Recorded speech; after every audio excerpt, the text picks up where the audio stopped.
अनुदेशक मित्रों नमस्कार। आप खुश हैं क्योंकि आपका मानदेय 17,000 रुपये कर दिया है सरकार ने और वो तारीख भी करीब आ गई है जब आपको वो बढ़ा हुआ मानदेय मिलेगा। लेकिन ये जो खबर मैं आपको दे रहा हूँ पुष्ट करने के बाद ये आपको खुश नहीं करेगी, ये आपको निराश करेगी। इसलिए क्योंकि उत्तर प्रदेश की सरकार रिव्यू में चली गई है उस फैसले के खिलाफ जो फैसला आपके पक्ष में आया था सुप्रीम कोर्ट से। चुपके से चली गई, 9 मार्च को ही चली गई, किसी को कानो कान खबर नहीं हुई क्योंकि 1 महीने का वक्त था रिव्यू फाइल करने के लिए और उस समय सीमा का पालन करते हुए स्टेट ऑफ उत्तर प्रदेश यानी कि उत्तर प्रदेश की सरकार सुप्रीम कोर्ट पहुंच गई रिव्यू पिटीशन में। डिटेल्स मेरे पास आ गई हैं और जो डिटेल्स मेरे पास आई हैं वो अपने आप में एक पूरी कहानी है और इस वीडियो में मैं आपको इसी रिव्यू पिटीशन की डिटेल्स और उसका मकसद बताने जा रहा हूं और ये समझाने जा रहा हूं कि इसके कानूनी मतलब क्या है उत्तर प्रदेश के लगभग 25,000 शिक्षक अनुदेशकों के लिए।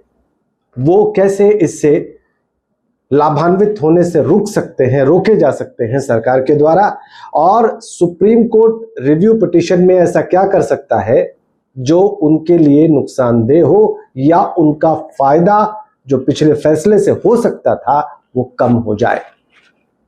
वैसे इस रिव्यू पिटीशन पर अभी कोई आगे की कार्रवाई नहीं हुई है, किसी को नोटिस नहीं गया है और डायरी नंबर इसका 14/251/2026। 9 मार्च को दोपहर 3:36 पर यह फाइल की गई है। पेंडिंग है इसका स्टेटस अभी। और आपको बताऊं कि इसमें पिटिशनर्स हैं स्टेट ऑफ उत्तर प्रदेश यानी कि उत्तर प्रदेश की सरकार। जी उत्तर प्रदेश की सरकार ही सुप्रीम कोर्ट पहुंची है और रिस्पोंडेंट बनाया गया है अनुराग को। और जिन वकील साहब ने इस रिव्यू पिटीशन को सुप्रीम कोर्ट में फाइल किया है उनका नाम है संजय कुमार त्यागी। तो मतलब ये कि जो मित्र ये कह रहे थे कि उनका एरियर कब मिलेगा उसका जवाब आ गया है सरकार की तरफ से।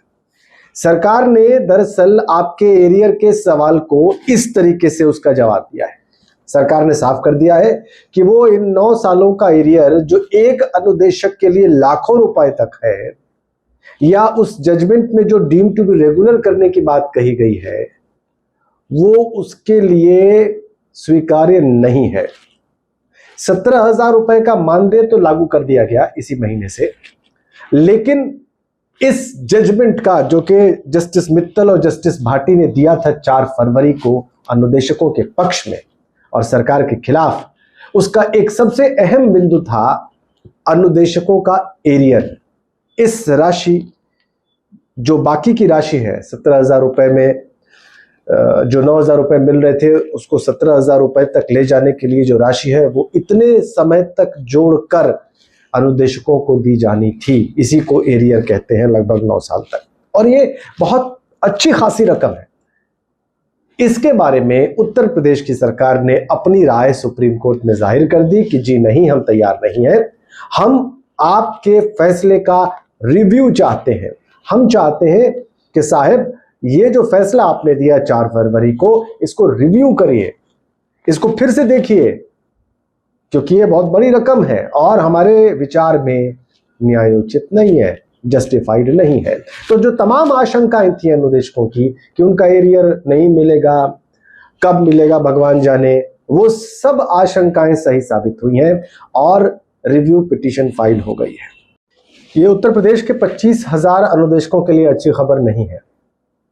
ये वो खबर है जिसकी आशंका मुझे थी, जिसके बारे में मैं लगातार आपसे कह रहा था। आपको याद होगा अपने पिछले वीडियोस में भी मैंने इस बात को बहुत स्पष्ट किया था कि सरकारी अधिकारियों से जो मेरी बात हुई उसमें उन्होंने साफ कहा कि हम रिव्यू में जाएंगे क्योंकि एरियर की रकम बड़ी रकम है। 9 साल का पैसा जब अनुदेशकों का जोड़ा जाएगा और उसको दिया जाएगा एक एक अनुदेशक को, तो एक अनुदेशक को भी बड़ी रकम मिलेगी।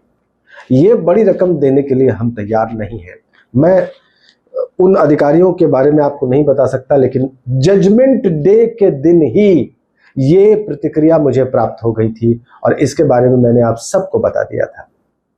अब वो बात सामने आ गई है, सरकार सुप्रीम कोर्ट पहुंच गई है, रिव्यू पिटीशन दाखिल हो गया है, तो 17,000 रुपए का मानदेय तो आप प्राप्त करेंगे, लेकिन अब सरकार इस रिव्यू पिटीशन के जरिए ये पूरी कोशिश करेगी कि आपको जो एरियर उसको देना है वो एरियर उसे न देना पड़े।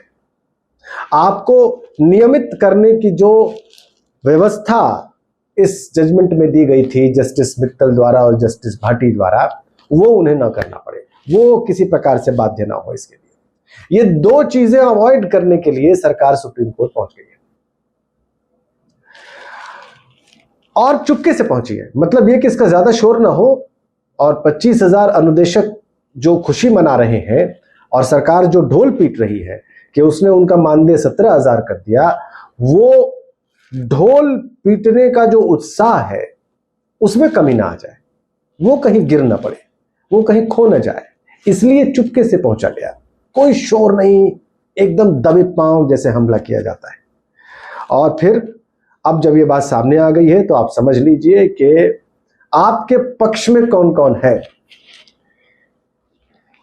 अनुदेशक बहुत क्वालिफाइड लोग हैं, बहुत मेहनत से काम कर रहे हैं, उनकी जितनी भी आशाएं हैं वो सब जायज है और इसी बात को सुप्रीम कोर्ट ने सही माना था अपने जजमेंट में।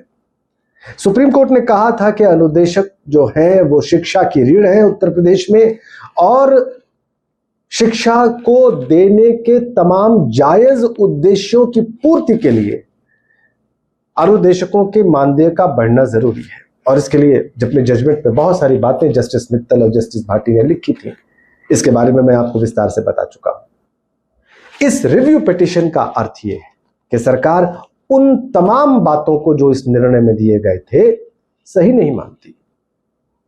कुछ बातों को तो माना, लेकिन ज्यादातर बातों से सरकार इत्तेफाक नहीं रखती और यही कहने के लिए वो सुप्रीम कोर्ट पहुंच गए हैं। अभी तक कोई तारीख नहीं पड़ी है, अभी तक किसी को कोई नोटिस नहीं हुआ है, तो जब होगा तो पता चलेगा कि क्या इसमें बात आगे बढ़ती है। लेकिन यह तय है कि फिलहाल आपको एरियर नहीं मिलेगा। आप जो उम्मीद पाले बैठे हैं और तमाम मित्र जो उम्मीद पाले बैठे थे कि उनको एरियर मिलने वाला है और सरकार इसकी घोषणा चुपके से कर देगी, इस रिव्यू पिटीशन के बाद आपकी उम्मीद जमीन पर गिरकर बिखर चुकी है। निर्णय आपको करना है कि अब आपने क्या करना है। ऐसे ही कुछ मित्र जो समर्थन जारी रखे हुए हैं वो करते रहेंगे और इस बात को मान लेंगे कि उनकी किस्मत में तो है ही नहीं एरियर, उनकी किस्मत में तो यही 17,000 रुपए थे जो अब उनको मिलने जा रहे हैं, या वो मजबूत रूप से इसका कानूनी उत्तर देंगे सुप्रीम कोर्ट में और मजबूत लोकतांत्रिक तरीकों से सरकार के लोगों और अधिकारियों को ये बताएंगे कि ये रिव्यू आपने डालकर ठीक नहीं किया है, हमारे लिए ये हमारे हित में नहीं है और ये उत्तर प्रदेश की शिक्षा व्यवस्था के हित में नहीं। इस रिव्यू पिटीशन के बारे में एक बात और बता दूं जो शायद आप लोगों को थोड़ा सुकून दे। 1% से भी कम रिव्यू पिटीशंस एक्सेप्ट की गई हैं अब तक।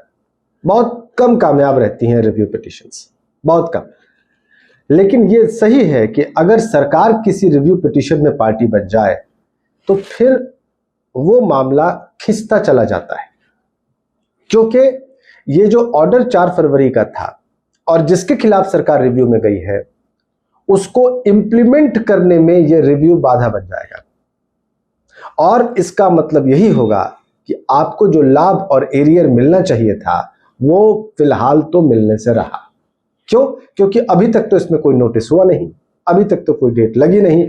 सरकार बड़ी आसानी से कह देगी कि उसने रिव्यू पिटीशन दाखिल कर दी है, उसने बता दिया है कोर्ट को कि जो जजमेंट आया था वो उसका रिव्यू चाहते हैं, इसलिए कोई सवाल ही नहीं है आपको उस पर इंप्लीमेंट करके कुछ देने का। ये बात स्वाभाविक रूप से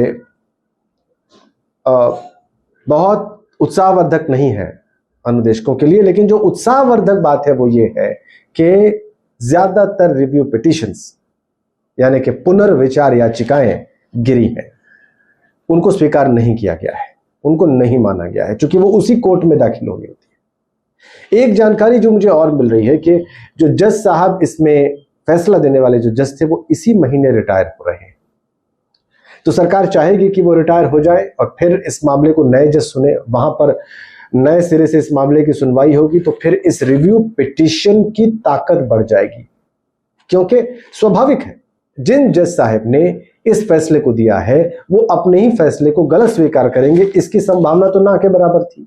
लेकिन नए जज साहब जरूर इस फैसले का रिव्यू कर सकते हैं और इस फैसले में बहुत सारी कमियां पा सकते हैं। हो सकता है सरकार की रणनीति ये भी हो आने वाले दिनों में, तो आप तैयार रहें। अब ये लड़ाई होगी कानूनी स्तर पर, और इस कानूनी स्तर की लड़ाई को ठीक से लड़ा जाना चाहिए, मजबूती से लड़ा जाना चाहिए। और अनुदेशकों को अगर एरियर चाहिए, अगर स्थायीकरण चाहिए, तो उन्हें ये लड़ाई मजबूती से लड़नी होगी अदालत में। दूसरा कोई मार्ग अब आपके पास नहीं है। सही स्थिति यही है। मैंने आपको किसी भ्रम में नहीं रखा, मैंने कोई मीठी मीठी बात नहीं की, मैंने कोई भुलाने वाली बात नहीं की जो हो सकता है आपके कई नेता कर रहे हो। मैंने वैसा कुछ नहीं किया। ये सही बात और ये तथ्य आप ज्यादातर अनुदेशकों तक और उनके शुभचिंतकों तक पहुंचाएं ताकि उनको सही वस्तु स्थिति की जानकारी मिले। मैं प्रयास करूंगा कि जो आपके वकील साहब हैं उनसे भी इस बारे में बात करके वर्तमान स्थिति की, कानूनी स्थिति की ठोस जानकारी आप तक पहुंचा सकूं।